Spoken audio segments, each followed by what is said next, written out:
Greeting, everyone. This is Al Fadi. I want to welcome you back to a continuation of this, most likely going to be an amazing series with our dear friend, the apostate prophet, known, of course, as AP. You're going to hear me calling him AP during the show.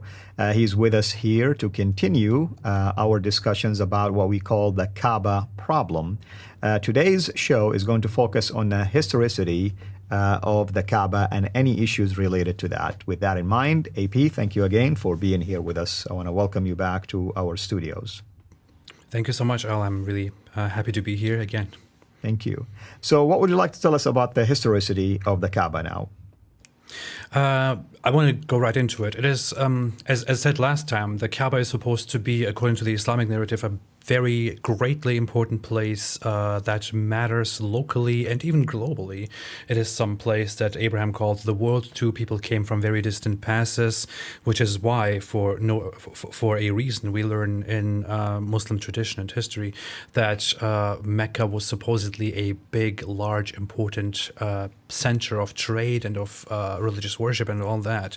So what we would expect, therefore, is to find some historical evidence to that. We would expect to find the name of the Kaaba or the name of Mecca play a role in history, in regional history, in global history. Do we find that at all? Well, if we look at maps about the region, we actually have very early maps. We have some maps made by certain figures from the Romans or connected to civilizations in the region. When we look at the maps, we do not find a significant place known as Mecca. If we look at the history of empires and of kingdoms that conquered regions, we do not find that Mecca was a location or that there was a city in that region that was a place of a desire. In history, it is known that big kingdoms and big empires did go for specific locations, for seats, for cities that played great importance, because that meant power. Taking control of a place of trade or of worship means power. And among the many cities of desire that we have in the world, Mecca is definitely not one of them. Mecca is not even known as an insignificant place. If you look at the very recent history before the emergence of Islam, we have some sources which seem to mention something that seems to get close. This is just within the centuries of Islam. We have a mention of a place called Makuraba. Mm-hmm. But the location of Makuraba doesn't seem to properly correspond with the location of Mecca, because if you look at the numbers of how it is described, it seems far off from where Mecca is today. But again, even if it was mentioned even if the name of Mecca was mentioned on some map, that would be all there is to it. It would be just a name. Yeah. We should have much more than that. We should have a place of great significance. And I want to just add to what you just said, AP, just to emphasize what you just said and even confirm what you said. Indeed, I've done a number of shows with Dr. J. Smith, and believe it or not, recently I did also a number of shows with Dan Gibson. And he did mention, of course, both, obviously, Dr. J. Smith and Dan, that Mecca wasn't even on the map. And in fact, some of the descriptions of Mecca, like Al-Mukarrama, for instance, are applicable to Petra. One can make an argument that it's applicable to Petra, which was more prominent than Mecca itself. So indeed, what you're mentioning here is eye-opening. Yeah. Thank you so much for that. We also have something else, which is we have some reports apparently of descriptions of the regions of Arabia. And what we apparently have is that there is a place that people go to worship. But, that's all we have. And some people actually try to bring that up to say, well, this is obviously referring to Mecca, but how do we get to that conclusion? Exactly. I mean, there can be so many places that may be referred to as places of worship in Arabia. In fact, we have an early Muslim source, an early Muslim historical source, which deals with idolatry, with non-Muslim pagan religions, which is known as the Book of Idols. In this Book of Idols, in Arabic known as Kitab al-Asnam, I think. And what we see, yes. Asnam, yeah. What we see in this book is that that there are temples throughout Arabia that are mentioned in the time of Islam. Some of them did still exist in the time of Islam and were slowly taken over and eradicated with the spread of Islam. Some of them, some old ones that existed before Islam, long before Islam, are shown there. Some of these places, some of these temples are described as cubes, as a Kaaba. One very significant reference in that book and in other sources as well, and even in Islamic sources, is a cube, a temple, a place of worship mentioned in Yemen. In fact, we even have certain hadiths to this, and in those hadiths it has a name. It is known as Dhul Khalasa, which is supposed to be a temple, a cube that is in Yemen, where people go to worship and where people also go in circles around. In fact, if we look at one certain hadith, we see that Muhammad makes a prophecy where in the future, before the day of judgment, the women of the Daus tribe will, go around Dhul Khalasa while shaking their bottoms. That's how he describes it, which seems very similar to descriptions of what the pre-Islamic pagans would do around the Kaaba in Mecca, for example, according to the Islamic narrations.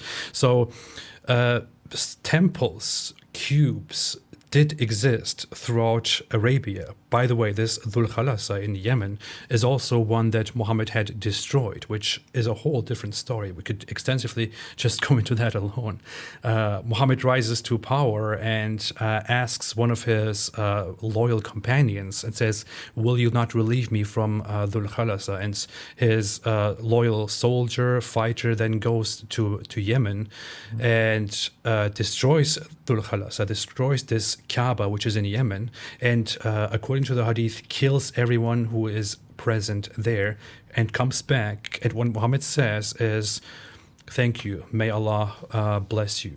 So this is how Muhammad deals with this other Kaaba. So what we see from here is that there is a Kaaba which also has a rock, a stone, according to the traditions. And we have such temples all around Arabia. This is of significance. We have temples dedicated to different gods and goddesses in Arabia, which Muhammad destroys throughout his brief history of prophethood.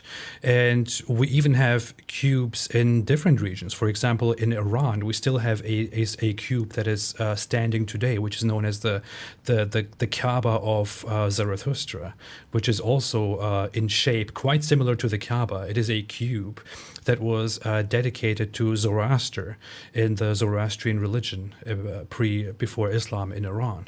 So we have this practice of such temples, of such cubes throughout these regions, which is why a description of a place of worship, even if it was found in old sources, could be referring to any temple there, and we don't have any significant source which ever points us at any significant temple somewhere in a significant place called Mecca. One final thing that I want to add before we wrap this up, which is we obviously have the history of the Roman Empire and the Persian empires, which fought really hard to gain control over these regions and to take control of anything that is significant in the region. The Romans came down to Arabia, and the Romans never went further than Hegra, which was the last significant place to them which they could take control over. We have the borders end right there. They would only have to go a little bit more to the south to take control of Mecca, but they never did. Why? But the Romans would take anything. Well, because there was nothing of significance down there to take. That's right. That's right. It would have been, if it was a significant city and they would have noticed that a lot of people are visiting it, they would have taken advantage of that, at least for taxing purposes, you know? Yeah, definitely. Exactly. And so the historicity is completely lacking. We have no historicity to back up the entire Kaaba narrative, the Mecca narrative. What we see is that we only have Islam, which invents this whole history about Mecca and about the Kaaba, seemingly only to make the Islamic religion and the Islamic history justifiable and significant. I would not go as far as to claim that Mecca is entirely fabricated and fake. I would just say that it is either completely fabricated or fake, or the Islamic sources try to justify the Islamic religion by really, unrealistically raising the importance of this place called Mecca. Right, or at least it's a later development, like the case has been now, or is emergent about many aspects of Islam. So, what are we going to cover next time? Well, the next time we want to come to a very specific, important aspect of this whole issue, which is Islam's disconnection to Abrahamic religion, and how, if Islam's narrative about the Kaaba is true, the Kaaba should play a big role in Abrahamic religion, but it does not even appear in Abrahamic religion and history. Wonderful. Thank you so much, AP. Thank you, everyone, for watching. As always, we encourage you to leave us any comments, reach out to us, reach out to AP with any comments or points or even arguments or objections related to this particular topic. Until we meet again next time, everyone have a blessed day. Thank you for watching this video. Be sure to like and subscribe to our channel, Sira International, and click on the bell so that you receive notifications whenever we publish a new video or go live. I would also like to appeal to you to consider becoming a Patreon patron by clicking the link right below. By doing so, you can give towards the production of these videos. There are also other options for you where you can give to our channel. I thank you from the bottom of my heart.